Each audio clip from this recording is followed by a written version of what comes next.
नमस्कार दोस्तों, स्वागत है आप सभी का आज के मुख्य समाचार में। तो चलिए जानते हैं दिन भर की 25 बड़ी खबरों को फटाफट अंदाज में। पर आगे बढ़ने से पहले वीडियो को लाइक और चैनल को जरूर सब्सक्राइब करें, साथ में लगे नोटिफिकेशन को ऑन करें।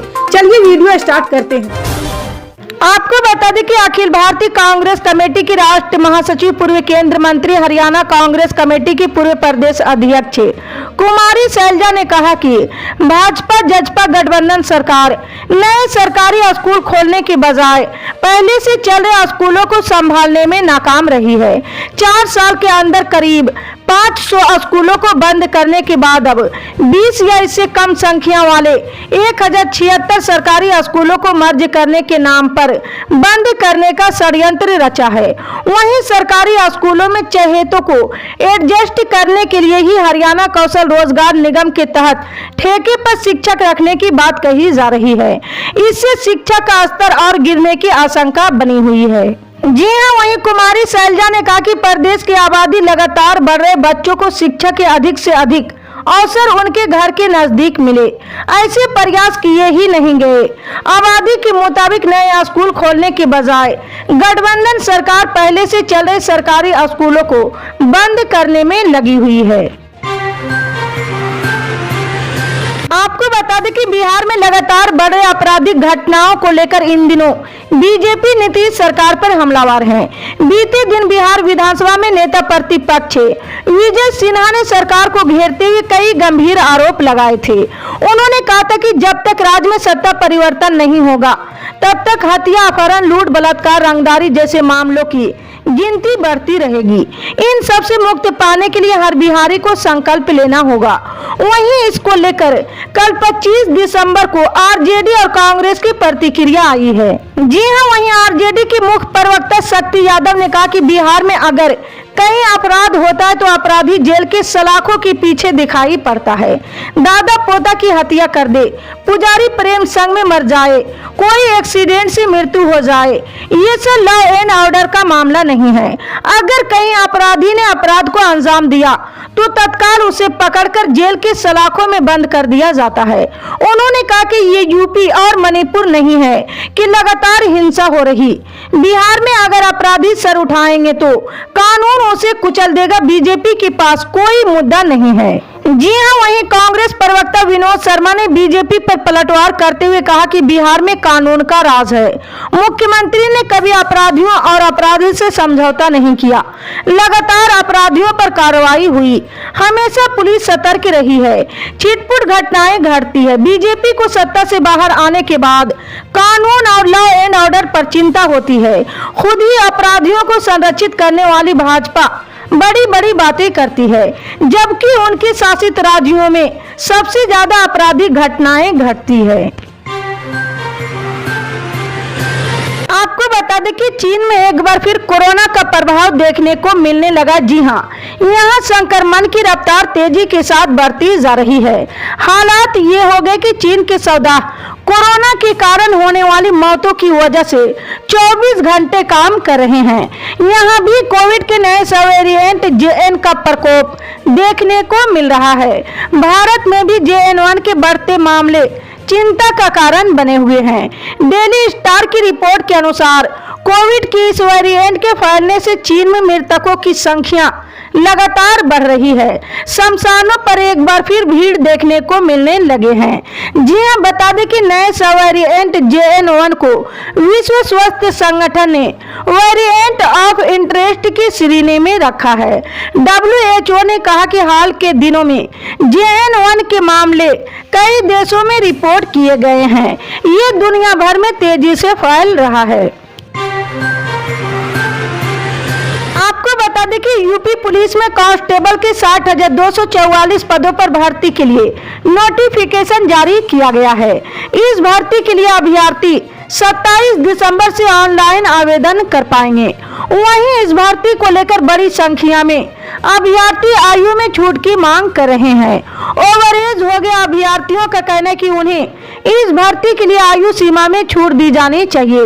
अब इस मामले में रालोद मुखिया जयंत चौधरी का भी अभ्यर्थियों का साथ मिला है। जी हां, राज्यसभा सांसद और रालोद मुखिया जयंत चौधरी ने यूपी पुलिस भर्ती में आयु सीमा को लेकर मुख्यमंत्री योगी आदित्यनाथ को पत्र लिखा है। इस पत्र में रालोद विधायक ने सीएम योगी से ओवरएज हो गए अभ्यर्थियों को छूट देने की बात कही है। आपको बता दें कि शिवसेना सांसद संजय राउत ने राम मंदिर और जम्मू कश्मीर में आतंकी हमलों को लेकर केंद्र सरकार पर बड़ा हमला बोला है। संजय राउत ने कहा कि बीजेपी रामलला के नाम पर बार बार वोट मांग रही है। रामलला देश की अस्मिता है, बीजेपी उन्हें किडनैप करना चाहती है। राउत ने दावा किया कि शिवसेना पहली ऐसी पार्टी जिसने ट्रस्ट की स्थापना के बाद सबसे पहले 1 करोड़ रुपए का दान दिया था। उन्होंने कहा कि रामलला किसी की पर्सनल प्रॉपर्टी नहीं है। अयोध्या की जमीन बीजेपी के नाम पर नहीं है, ये रामलला के नाम है, इसलिए इस पर संभल कर राजनीति करें। आपको बता दें कि लोकसभा चुनाव 2024 के लिए विपक्षी दलों की इंडिया गठबंधन की पिछली बैठक में भी सीट शेयरिंग का फॉर्मूला तय नहीं हो पाया। हालांकि इस बैठक में ये बात निकलकर सामने आई है कि जनवरी के पहले हफ्ते तक सीट शेयरिंग का फॉर्मूला तय कर लिया जाएगा। इस बीच कांग्रेस के वरिष्ठ नेता जयराम रमेश ने इंडिया गठबंधन में सीट शेयरिंग को लेकर बड़ा बयान दिया है। जयराम रमेश ने सीट शेयरिंग के मुद्दे पर कांग्रेस का रुख साफ कर दिया है। उन्होंने न्यूज एजेंसी ANI से बातचीत में कहा, सीट शेयरिंग में बातचीत होगी, जो कुछ करना होगा हम करेंगे। अलग अलग राज्यों में अलग अलग परिस्थितियां हैं, उन्हें मद्देनजर रखते हुए सीट शेयरिंग की बात चल रही है।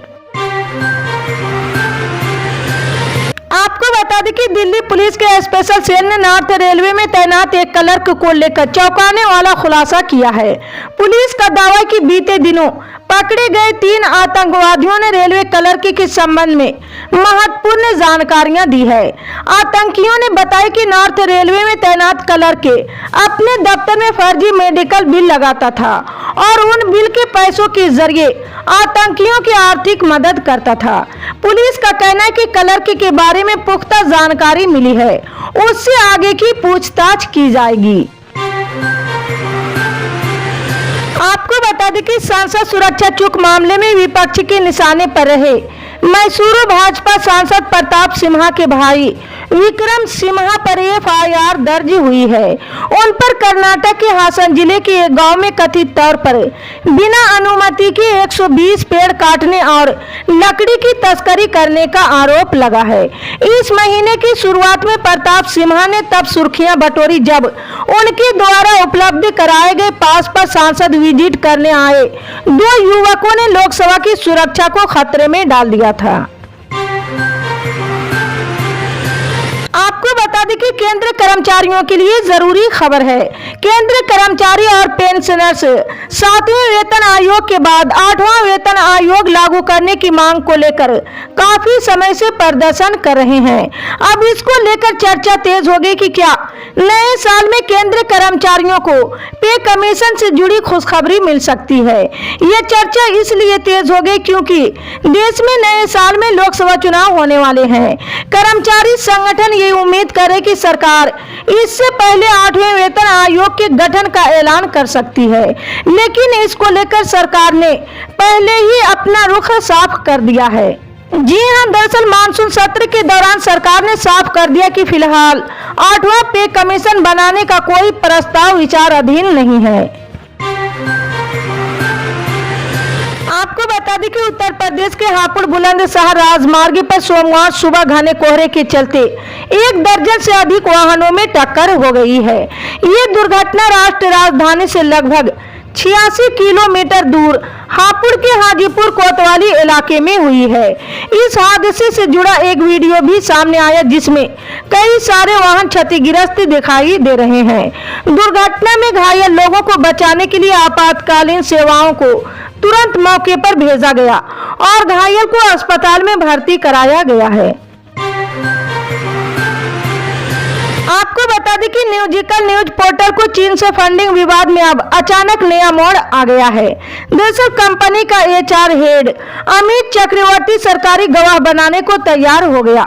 इसके लिए उसने दिल्ली हाई कोर्ट में याचिका दायर करके कंपनी के खिलाफ आतंकवाद विरोधी कानून यूएपीए के तहत दर्ज केस में सरकारी गवाह बनाने की अनुमति मांगी है।